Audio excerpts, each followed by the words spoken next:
The Huangpu River flows through Shanghai, which can be seen as a microcosm of the past with the present. It also reflects the huge transformation of China's economy under the reform and opening up, which started 4 decades ago. It is the birthplace of the Communist Party of China and the location of China's first free trade zone. Over the past year, Shanghai's GDP broke through the 3 trillion RMB mark for the first time, ranking first in the country.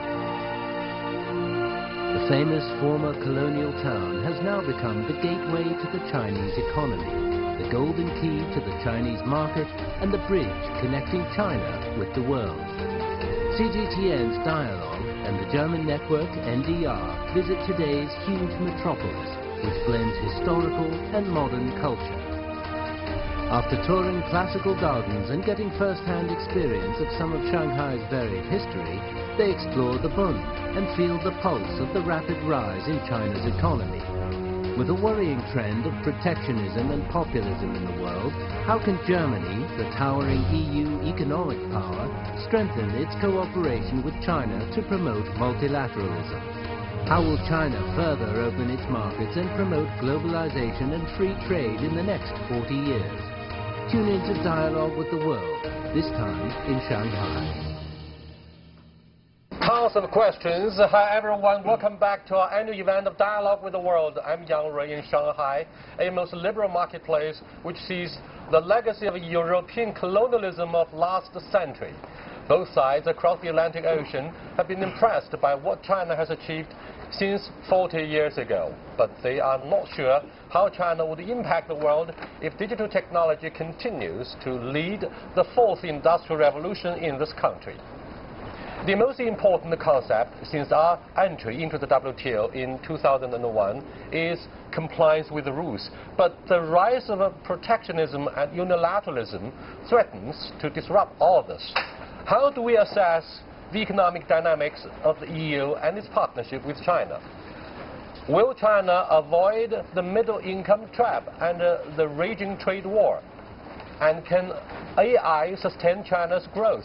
Today, we are very happy to work in close partnership with the German television network NRD to present this special program in commemoration of the 40th anniversary of China's opening up.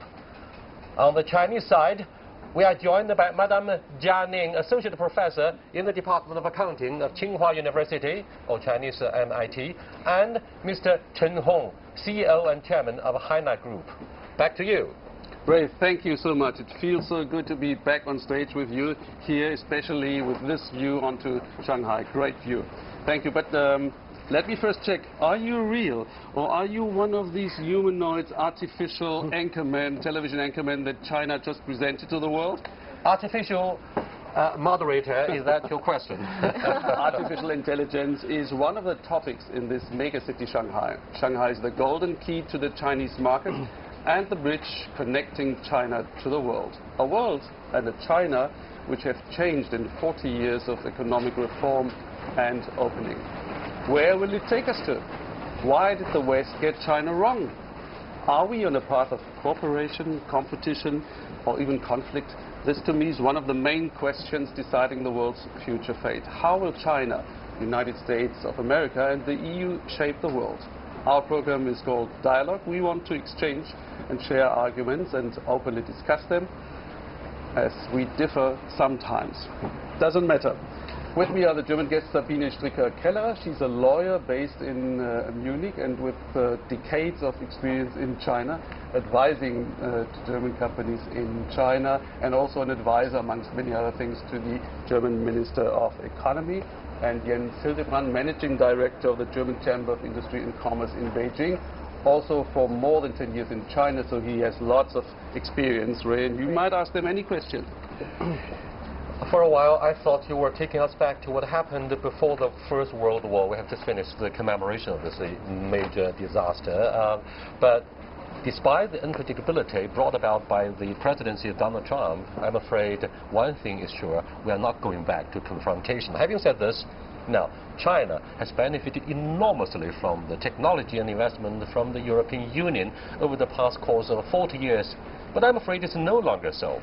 if you look at the unpredictability and uncertainty arising from the outcome on the sidelines of the G20 summit in Argentina, I'm not sure what's going to happen later on. Will this cooperation cease to exist and to benefit both sides? Sabine? Yeah, thank you. Yes, indeed, we really have to celebrate the 40th anniversary of reform and opening up. It's a huge success story, and the big question is what brought us here? Will it bring us to the next stage, and what will have to change with these big challenges we have? Let me pick out just 3 of them, looking back and forward at the same time. The first is market access. 40 years ago, China opened up slowly, sector by sector, segment by segment, and had a strict control. And now we have totally different market access problems. We don't have that problem of joint ventures anymore. Everybody can more or less come freely into China. So what are the other criteria? Where is the market access problem? And can foreign companies now in China not only serve the Chinese market, but establish a base for globalization for their worldwide market? The second is competition. 40 years ago, there were 0 competitors for the foreign European, German companies coming into China. And now we have a totally different kind of competitor. We have competitors who are state-owned, state-sponsored, private companies like Hong's company. And they're not only inside China, they are going out. So a totally different parameter of problems. And the third one is, of course, innovation. 40 years ago, it was technical innovation for manufacturing. A very simple, straightforward. You had the drawings and the tools, and you learned somebody how to machine and build machines. And now we have innovation in the service area, database innovation. And again, we all depend on interconnectivity around the globe. So that's the difference. 40 years, we wanted to enter China, and China wanted to grow. But now, in those critical times where we need connectivity around the globe, more than ever, we are facing the various questions you mentioned.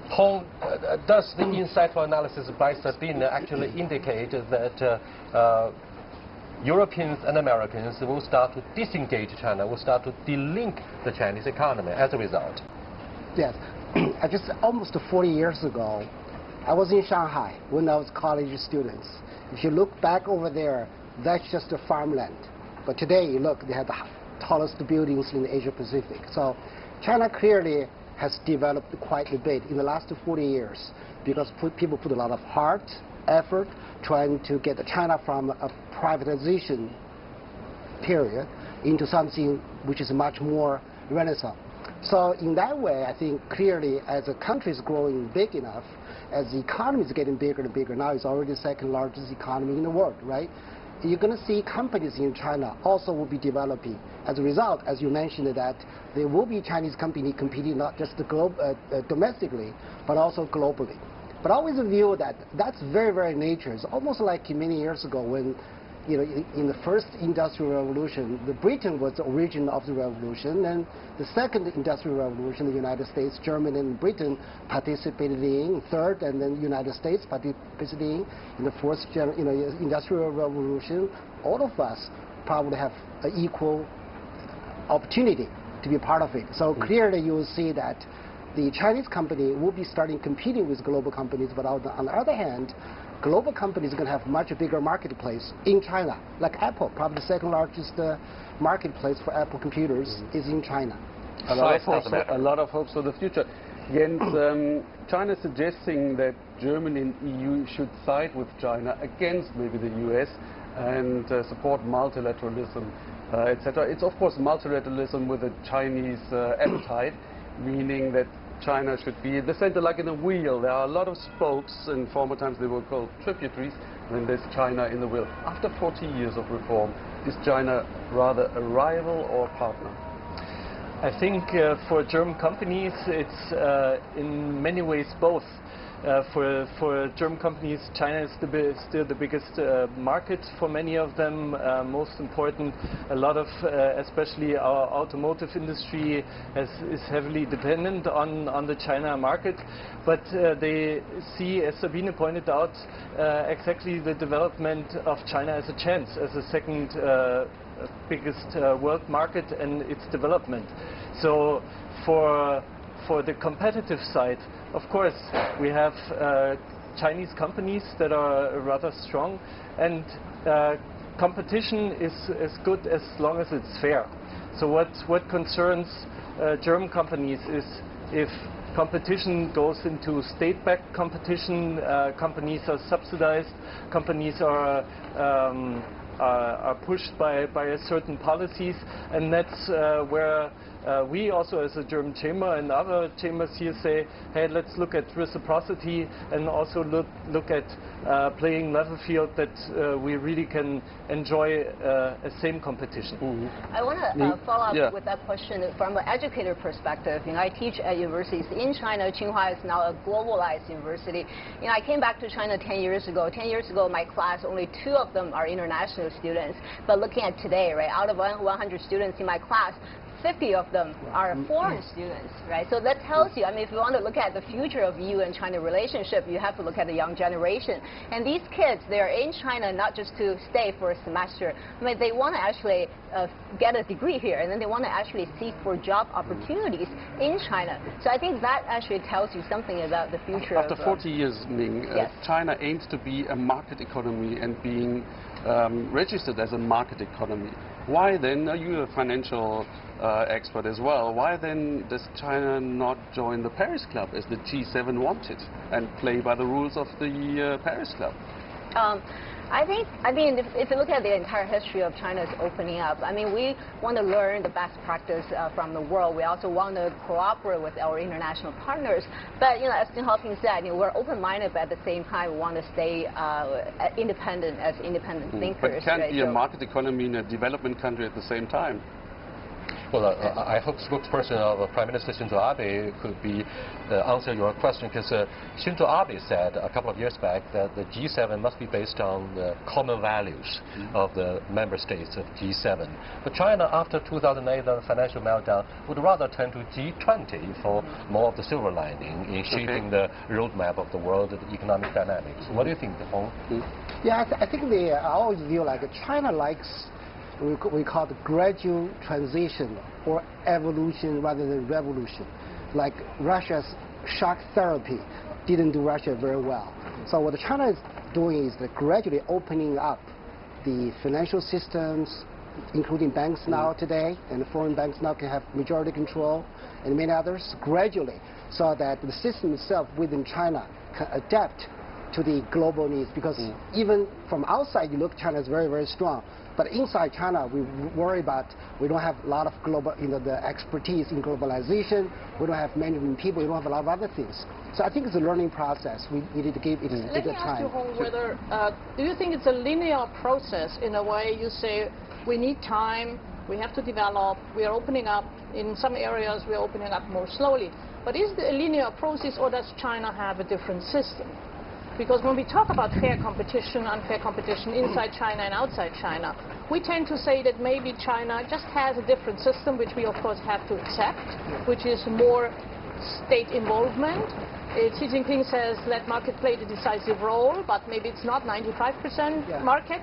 So our idea back in Europe is that maybe China is on the way with a different system. We have to accept it, and we have to adjust our rules where necessary. For example, Chinese investments in Europe. So I tend to no longer think it's a linear adjustment, but it's just... This is a very typical German perspective, I'm afraid. Actually, what you ask is whether one size fits all. From a West-centric perspective, is that correct? I think this was a very well-used question. You spoke of reciprocity. Is reciprocity maybe the goal or not? But first off, to me, it's more like a linear, but with kind of jumps with outside force when it pushes, right? If you, not just you have concern about the state-owned enterprises, even domestically in China, the private sectors of Chinese companies, sometimes they have concerns, and a lot of times, as a matter of fact, about the competition with the state-owned enterprises. So that's something is not just to a European company in the United States, but it's pretty much a system over there. But that's exactly the reason why Europeans have difficulties assessing Chinese investments in Europe. We want to be an open market. We want to be different from some other countries. We want to be very open, free trade, open investment, climate. But when we look at the Chinese companies, for us, it's rather difficult to distinguish where we have a linear, comparable private-owned enterprise. I'm afraid the Chinese question would, however, be whether your newly elected chancellor would cite national security as what President Donald Trump did in the case of Canadian trade with the United States, and Prime Minister Trudeau said this is insulting for Canadians. So if you always cite national security, are you talking about the poison pill that he sort of inserted into the new NAFTA trade with Canada and Mexico? I totally agree. We are concerned about that. That is facing the that's what we are concerned about. But national security is probably up for a new definition, because in the old days, national security was military equipment, right? Today, we can't really distinguish much more between civil and military. You know, your country has the policy of civil-military fusion, so it should be a one.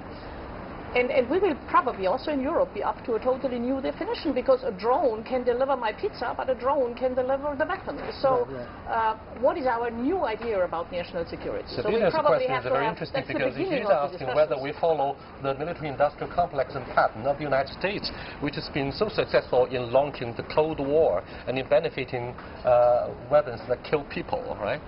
Well, there's a big debate in Europe at the moment, but let me tell you that one of the think tanks that advises the German government on foreign policy, the GIGA, based in Hamburg with its president Amrita Nalika, they have just told the government that they should not get in between Macron and the populist views of Donald Trump, because that's a wrong narrative.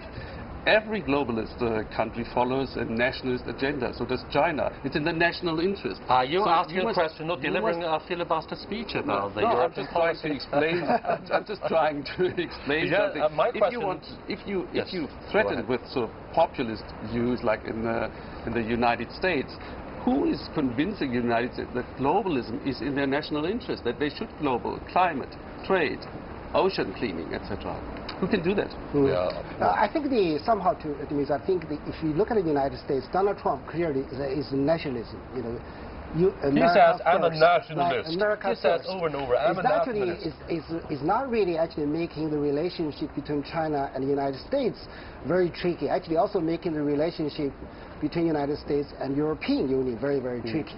But countries always have interest. They aren't doing things for fun. So. A couple of minutes back, I was talking about the haunting specter of the Cold War, and that reminds us of what Vice President of the United States, Mike Pence, said in his landmark speech, which criticized China on several issues, including trade policies, intellectual property rights protection, China's infrastructure drive, and the so-called China debt trap, only 1 month after he opened the fire on China in another speech at the Hudson Institute.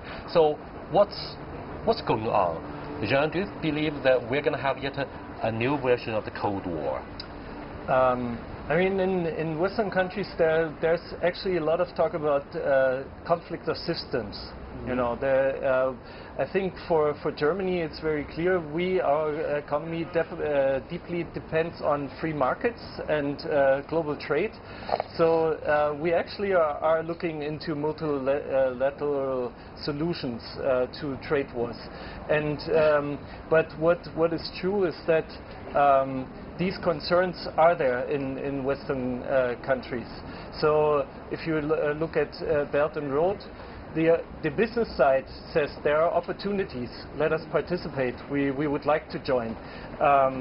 The Made in China 2025 policies, the same. Let us European companies also join in this program. Make it transparent, and I think this is what China would really help to show the world with a lot of transparency. Invite more companies here that actually will use China as a platform to develop. Before we go into overall later, let me ask you, Ning, come back to the trade war, because the trade war could end in a Cold War, etc. Ning, that kind of trade war, first of all, how do you expect it to end? What is the solution to it? And secondly, is the trade war not only a war of currency, of realignment of currency, because the dollar's overvalued and China's holding 3 trillion of US Treasury bonds, so it's under pressure?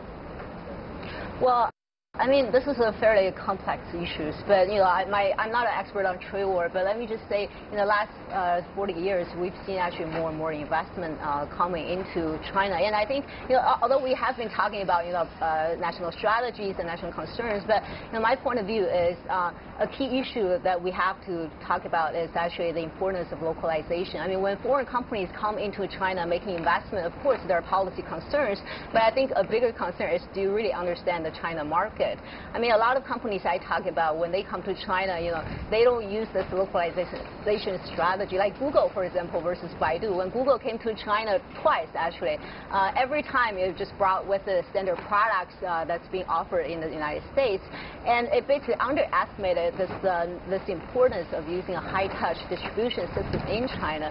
So I think understanding the Chinese market is actually very important from a company perspective. That's an important point, but now we still don't know how the trade war is going to be ending, or maybe you have the solution, Ray.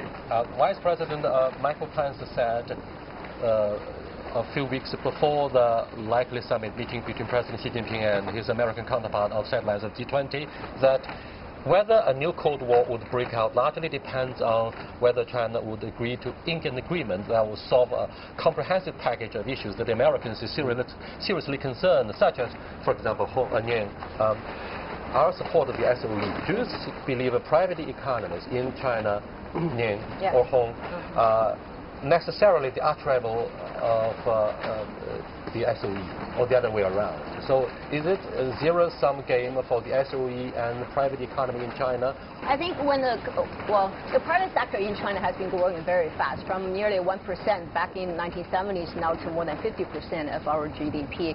And when these companies were very small, they need a lot of hand-holding from the government and federal policies. But SOEs, actually, they play I mean, the reason they're there is not just financially driven. I mean, they serve social objectives as well. So that's why we see government subsidies going into these SOEs. And I think, they serve slightly different purpose. But we're definitely seeing more growth in the private sector within innovation.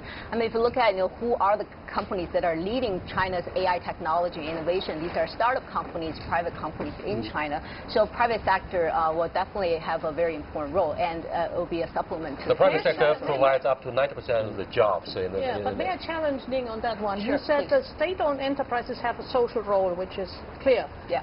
But do they also have the role to implement industrial policy? That's another role they have, right. or Hong. I mean, I think the private companies more or less decide on their business plan. The state-owned enterprises probably don't decide on their business plan, or do they? I think in China, how a private company is run and governed and how a state-owned, it's quite different. In the state-owned companies, many of them actually are really managing the resource-related industries, like telecom, land, a lot of other things, the energy, etc. The private sectors are more coming from manufacturing, from technology, from others. So that's actually two different tracks.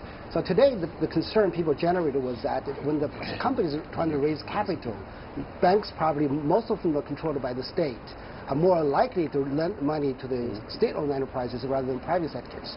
That's something concerns. But I think government is now trying to change that, encouraging banks to be more proactive, helping private sectors in many ways. So in a long way, I think they can work out. However, the policy has always been generated by not just state-owned enterprises, but by the government agencies across China. Andrew, so I wonder if you agree with me, we should move on to China-EU relations and the Sino-German business ties. I have a very good question for self-criticism on the German side. What about that when you come to these relations? We would be very appreciative of your self-reflection. You know the concept of self-criticism much better than I do. We don't know it. No, we don't know it. A lawyer never knows the concept of self-criticism. Sabine and Jan, to be honest, is Trump fighting the wars that the Europeans and Germans don't dare to fight? We have the same concerns, but sort of we're holding back, we're looking what's happening, we're making business. I think there's a big difference whether you fight a war or whether you're using topics. Some of them are or have been our concern for many years. So when you read the whole list of Pence, there are issues in there we have been discussing, not fighting, but maybe discussing for years to come. And they will continue to be an issue, like what they call the forced technology transfer, which is a term we can really interpret what is forced and what is policy and what is mandatory and what not. So I think we have specific topics which are not wrong, but they would not deserve a trade war, at least so a technology war. And we think it's not only an issue of a trade war, but rather technology. Yeah, that's exactly it. I think it's much a focus on where is China heading technology-wise, and how can companies participate. I wanted to add to what you said, Gianni. Yeah. We know from our surveys that a lot of more German companies would like to invest here in R&D. But they hold back. What is R&D for our research and development? Okay, research and development, and they're holding back because they feel that they're limited in terms of regulatory issues or in terms of market access issues. So my point is exactly it's getting more about technology. We should target these issues. IPR protection is always. We'll come back to examine the impact of digital technology on the future of the world. Yeah. But the issue is whether Europeans and the Chinese have been both taken hostage by a third party, the other side across the Atlantic Ocean, the United States of America. Now, latest survey shows that the German Chamber of Commerce in China says for the first time in many years, more than half of its members were not planning investments in new locations in China. Yep. Nearly 13% of German firms operating in China said they could leave within the next 2 years. What does that mean, Sabina? Or no, he is Chamber of Commerce. It's his survey. So it's your survey. Even the president of German industry said so. So yeah, Jens, you should explain to us. No, I think that's what I was trying to explain. I think the situation is that German companies are very keen on the Chinese market. They see its development and they would like to invest more and develop more. But certain key issues still remain that I think if China really opens up more and pushes forward the decisions of the third plenum, I think investment is not slowing down, but it's continuing. You can tell us now, when will China drop this forced technology transfer? That will be a good signal for the German companies. I think it's Any idea? I think it's starting getting there, right? I'm not a lawyer. I don't know the detail, because what's happened over here is that when China develops at the very, very beginning, they don't have a lot of technologies. So a lot of joint ventures, when they come to China, they have attachment of requirements that require the foreign company to transfer the technology inside China. Well, the controlling shareholder may not be even the foreign company, right? I think that time. I think now has been changing, gradually changing. Like BMW today, now starting having majority control for their entity inside China, buy out the other party from China. I think the IP issue is a big issue, not just for the U.S. company, other companies, also for Chinese company also. Chinese company. Wait a minute. A German auto giant BMW became the first car maker to hold a more than 50% share in the auto corporation in China. Yeah, exactly. That's another landmark progress. I think that's a very good signal. They should have done it much earlier, says BMW, because now the Chinese, the key concept in Chinese market is strategic patience. It's now a very good competitor. Right. What we do about sort of majority rule now? They have even some companies have been complaining, Jens, you know, maybe, that now that they don't have a majority partner in Chinese one, they have no one to go to. They have a bureaucracy. They are lost. That's something I think we learned. Yeah, but I mean, I think you don't have to solve through equity participation. You could so solve other way. But let me break down the forced technology transfer issue. Yeah. Because now in the trade war, it's always used as this one term, but it has many different parts of it. The one is Hong mentioned, which is the fact that you can only enter the market through a joint venture is called a forced technology transfer, because otherwise you cannot get into the market. You are still free to do it or not to do it. So it's not forcing on you, but it's sort of the old trade-off market for technology. The same when you did the license, you gave somebody a license for 10 years to manufacture certain products. Chinese law said he can use it for the rest of his life. This were what is called forced technology transfer. And then the other issues are really stealing technology. That's IP protection. That's hacking and the like.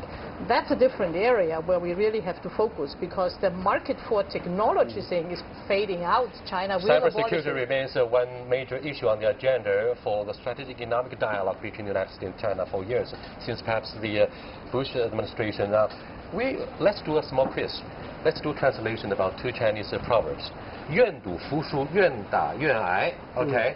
if you want to come to the Chinese market, you have to live up to the conditions and requests of the host country. Therefore, 愿赌服输. If you want to be involved in the gamble, you have to be prepared for losing the game, right? For losing the money. If you want to, I mean, this is just a contract responsibility, contract spirit, right? Yeah. You agree to come over and you get a market share in China. Yeah. Is it a matter of coercion? I'm wondering a lot whether this is a practice of coercion. Also, a lot of companies nowadays, I spoke to the head of P&G China last week, and his view is China is moving so fast.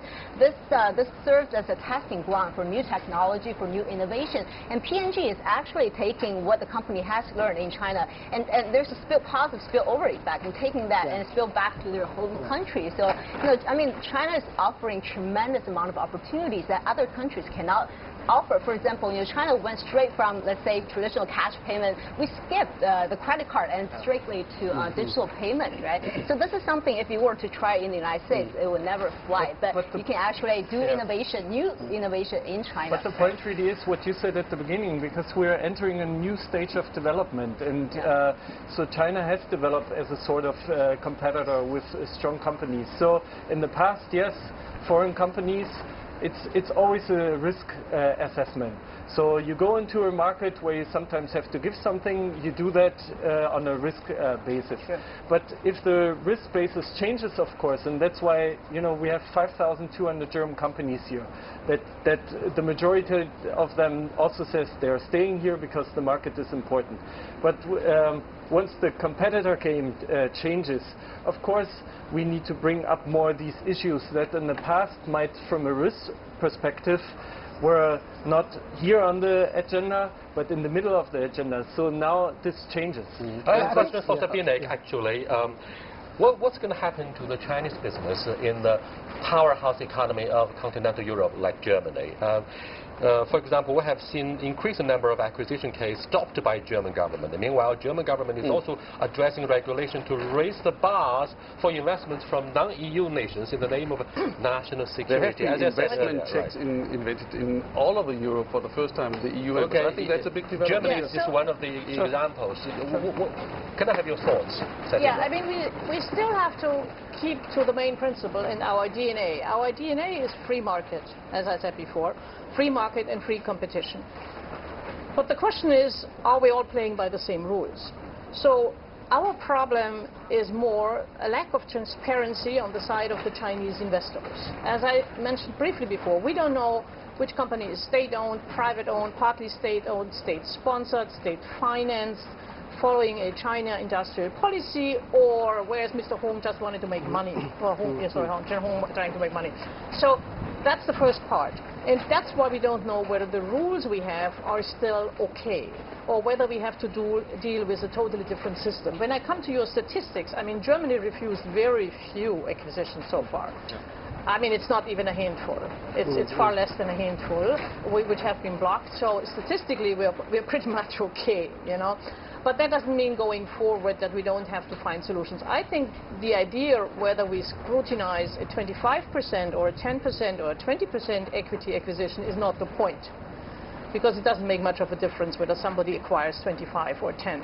So we have to go more into the substance. And that's exactly what the EU is trying to do. The EU is not imposing any investment screening on its member countries. Every member country can still do it itself. But we are trying to establish an information system where we just gain more transparency on the acquirer. So we're not so successful with the one Europe policy as regard to the one China policy. The European Union is let me ask you a personal question to the three of you. Are you worried about the stability of the German government? Your president will stay on for a while. Our chancellor might not be last for the next year. She has a very passive image in China. And I think we liked her. I think clearly when she's going out, who's coming in, we don't know who that person is yet. So Chinese way of doing is always wait and see how that develops, because you never know.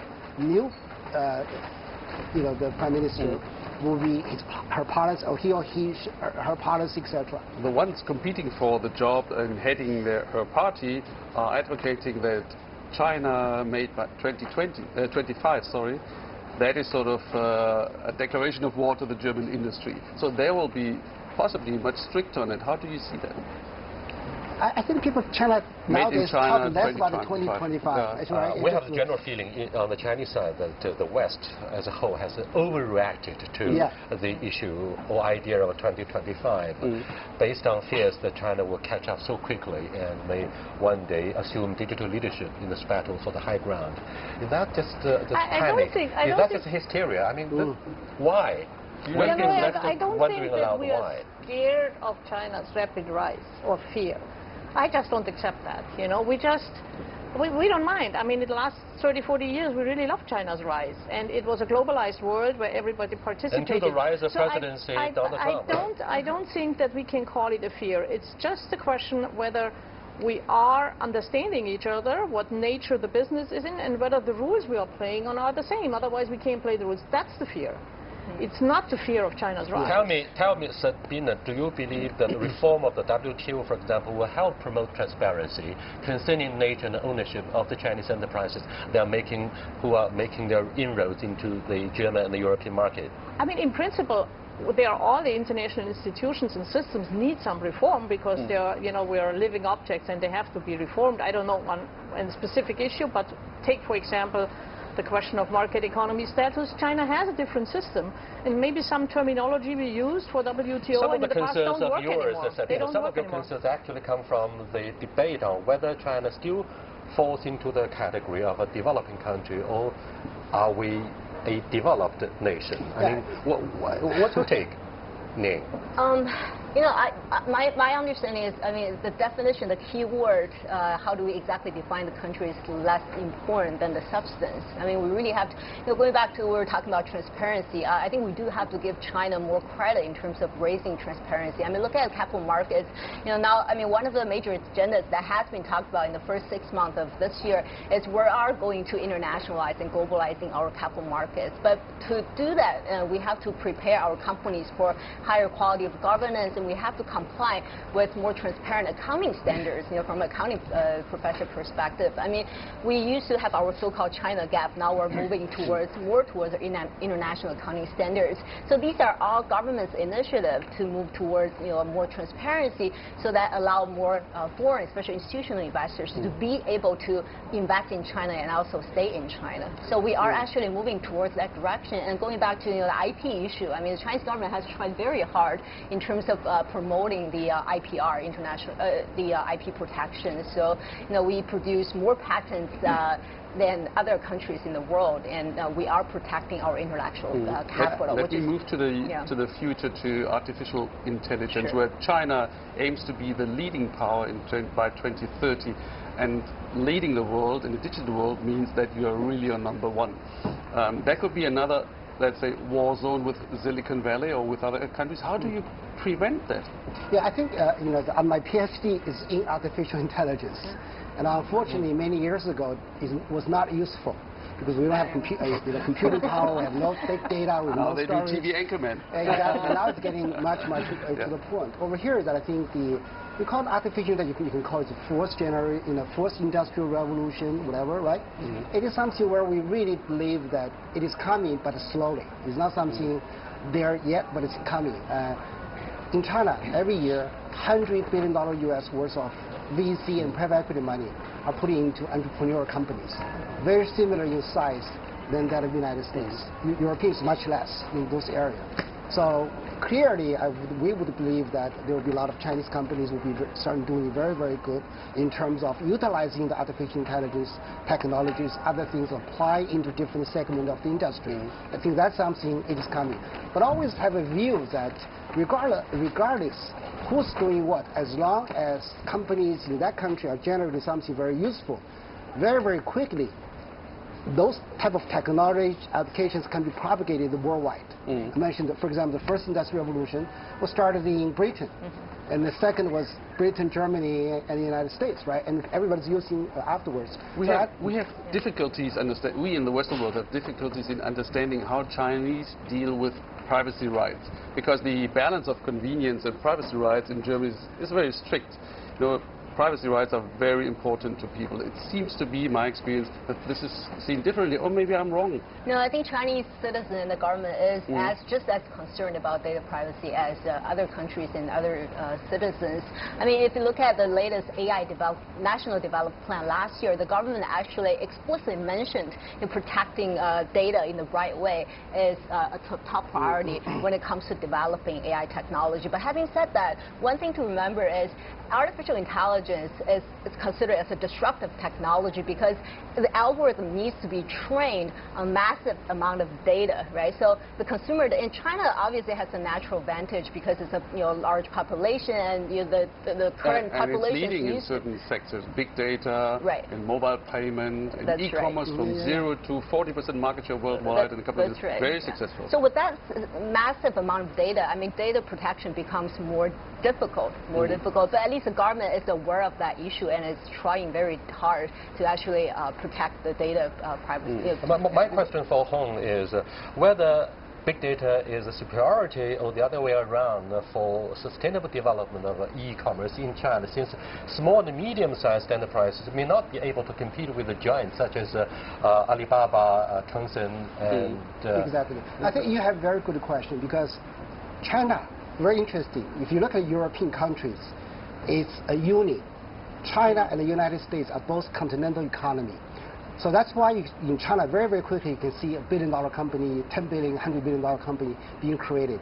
Same thing for data.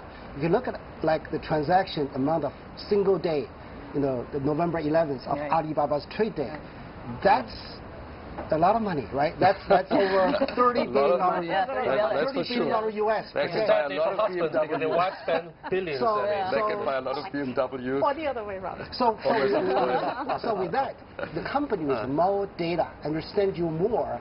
They have an advantage over smaller companies. I think that's where the government is coming in. It's not from the company coming in. Maybe let me take Yang Rui's slight comment on the wives can spend billions for their husband's money, which of course triggers my immediate reflex of opposition, And that's maybe part of the artificial intelligence issue. It's the worry we have in Europe is not only privacy. It's not only data privacy. The next worry we really share with you is safety and security on what is really happening. And the third one is the use of the data by whom and for what. Is it for commercial enterprises? Is it for a government, for industrial policy? Because also the algorithm, they are based on certain assumptions. And that's why I was joking when you said, the wives are spending the money of the husband, because that's an algorithm that might go in. Yeah, and we too would really object to that. Okay? I mean, sort of the infiltration of the AI system with values, ethics, which we might not share. And the second point, just to finish on that one, is the data. China has the biggest amount of data. So when it comes to competition and how can we survive, that's the key. Will you be sharing the big data with some other research and development And are you entities? suggesting automatically you're going to go back to protectionism in the age of big data because you don't have the superiority? Let me maybe say what... the other way around. I would like just to... I don't want to go bankrupt, that's my only concern. Because AI, of course, also creates new markets. So when you mentioned before the BMW deal, where BMW now holds 75% of the joint venture, that is very good. We celebrated that, but what actually is the point is that we need to look into the future. And the automotive industry, they look on autonomous driving right now. And artificial intelligence will play a big role. And standard setting and regulations will play a big role on that. So the question really is now also for the German automotive industry, how can we participate in this market? Will that be possible? What about the mapping for autonomous driving? Can we be part of it? Can we use it? Can our cars use it? That's why artificial intelligence is such an important topic also for the German industry. I think health industry could also be a big... Sabine, you just mentioned that everything has a backside. Everything has sort of dual use. So anything you do with big data can also be used for other purposes. Should there be an ethical code developed, how to use AI, for example? Ethical code or legislation, will that help protect I'm not privacy? calling it protection, I'm calling it an ethical code, which is something different. Yes. Yeah, I mean, the straightforward answer would be yes, with no caveat. But what should be why was I so hesitant with my yes? Yeah. That's my problem, you know. It's about not believing anymore in the ability of multilateral agreements. Or we should, of course, believe in it, but I think that's the problem. Ladies and gentlemen, I have a very simple question for all of you, including Andres. Do you want to live in South Africa where you have so many thefts and robberies, or do you want to live in China where you have a far safer feeling when you walk free after night falls? It has a lot to do with the deployment of millions of cameras that are good at face recognition. This has caused concerns and grievances from the rest of the world with the massive deployment of face recognition cameras. China, we feel so safe after night falls. And that's because we have deployed so many cameras, CCTV cameras. So what do you think of the conflict? I mean, here you want to be safe, and you are opposed to the idea of having so many cameras that recognize your faces. I mean, I have lived in Southern Africa for a couple of years as a correspondent, so I'm still here. So I survived it. There were no cameras. I'll be much more concerned. I understand. But some of your colleagues were killed in South Africa. Look me in the eye. Is it true that some of your colleagues were killed in South Africa? Well, they were killed in a combat zone. In combat zone? I don't where think racial discrimination was not... cities are combat zones. That's a stereotype of South Africa. The issue of security is a very understandable one. Everyone wants to live in security. Yes. The problem behind it is maybe, and that can be profited or not, is the system of social credit. If I start with a social credit of 100 and I cross the street for problems and I might not be admitted to university, then I might have my concerns about it. But that is a question of different culture attitudes, maybe. But maybe JFK says, JFK asked, do you want to your country to pay you more, or you want to work more for the country? It means whether the middle class is ready to sacrifice more for the sustainable development of the country or the national economy. The Chinese culture, part of its culture is that we are ready to make sacrifice upon request of the government, okay? But middle class in the West would say, no. We are absolutely the most important individuality, and the government must yield to our demands unconditionally. So what do you think of this? Maybe there is something in between. Maybe there's something in between. Let them answer your test about South Africa and China in the first place. No, but I mean, the one in between with the surveillance is also whether I'm ready to accept surveillance. Is yes, I'm ready to accept it as long as they don't get it wrong. But, you know, when they get it wrong, I want a channel for grievances. I want a channel for redress. And I think the more we go into AI and technical data and supervision, the less we will have our traditional concepts of how can I adjust the wrong.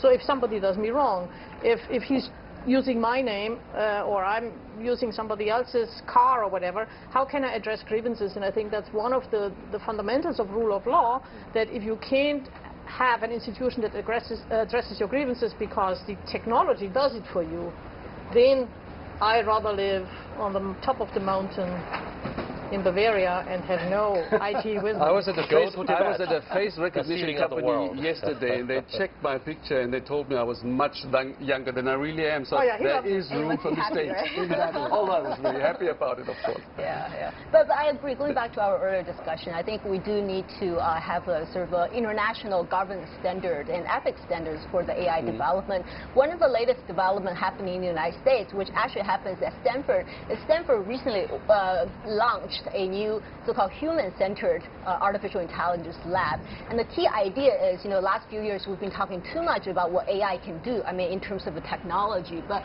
going forward, we need to focus a lot more on sort of how can AI actually help us to live better. You know, we need that sensitivity and that interaction with AI. And what we need to figure out is, you know, not how AI can replace human job, but instead how AI can assist us moving up in terms of value chain. I think that's very important. And one of the key messages is actually that requires international collaboration. That requires actually people from different disciplines. It's, you know, we need lawyers, we need engineers, we need social scientists to actually come together and to figure out this ethical standard, which actually will apply to all countries, because AI currently is still at very early stage of its development. Yes. You know.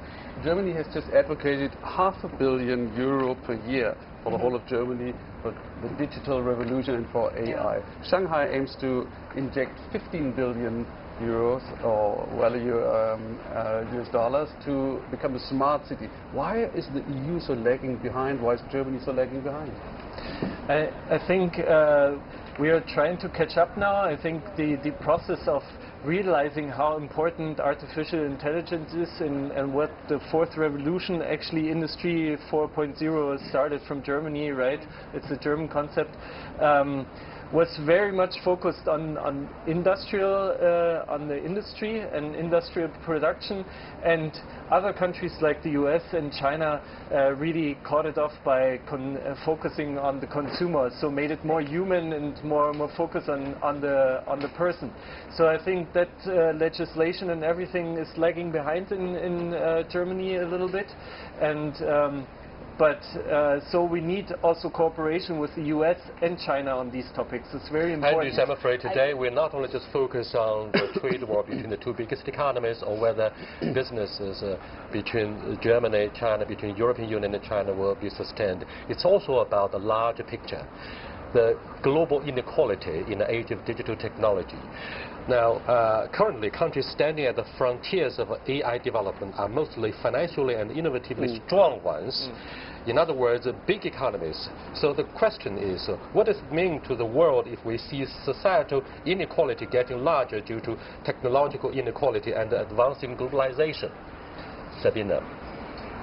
Yeah, that's the question, whether, given all the hesitation we have about artificial intelligence, whether not, on the other hand, the other side of the coin, it would help us with a kind of quantum leap to get those left behind lifted up. I mean, if I take the example of energy, you know, when we came to solar energy, we could empower very small villages who had no energy in Africa and in other remote areas to have a sustainable life. When we in the solar energy even helped those African tribes to get education through the computer. So the AI might help us have health for everybody, AI hospitals and things. So I'm not really sure whether the divide will enlarge or that we can have that kind of quantum leap, notwithstanding who will be the economic and business beneficiary. That might be a couple of months back, I thing. came back from Johannesburg and Cape Town, where Africans talked more about whether digital technology would help them close the gap between developed and developing nations, to have a corner overtaking. Paul, what are your thoughts about whether the gap will be closed due to digital technology, or the gap will become larger and larger? I think my own view is getting closer, because what happens over here is that when AI continues to develop, it's a technology. Anybody can buy, the producers of the technology, but then a lot of people will be using that. Probably in factories will reduce the number of workers, but actually workers can do something else, can improve their life, and they can be more in the service industry. So I think people can have more leverage. My view is that probably will be narrowing the gap. So a lot of nations will go through a period of high unemployment. So I'm really wondering how China will deal with it, because I think China still has a lot of areas where you are at Industry 2.0. We have a lot. Yeah, we have very interesting question. I think I always believe that it's a level ground. Is that if here, for example, in a logistic company where you have the automation, you reduce the number of people within the warehouse. So what's happened is that you have so many parcels you have to send out. You have more delivery boys on the street. So we've invested in companies where suddenly employees over 100,000. I have a sign of hope for Ray. Also from Africa. I was in a very remote area with a Maasai herding his cattle, no one else around. And he had a smartphone, and on his smartphone he would pay mobile payments with a system installed by China. So I think you've made the right steps in that area, and let's hope they can rise again. Having had this honest and frank exchange of ideas between Germans and the Chinese, do you think I look real, or am I still artificial? Move a bit, please. Thank you so much. Well, cooperation instead of a confrontation should be the catchphrase in our vocabulary today in the age of digital technology. And I'm so glad to have our Germans on this debate and discussion about the collective future that we share, or in President Xi Jinping's words, in the community of shared future. I thank you so much, Andres. Thank you very much, Ray, and I'm very happy we had this dialogue. It is great to have this free-floating discussion like ours to be broadcast on CGTN and German TV, no matter we disagreed on some issues. but it is important to talk to each other, to exchange views face to face and try to build trust. I thank everybody out there as well as our guests. I'm Andreas Sikowitz. Until then, goodbye, auf Wiedersehen und stay tuned. Thank you, everybody.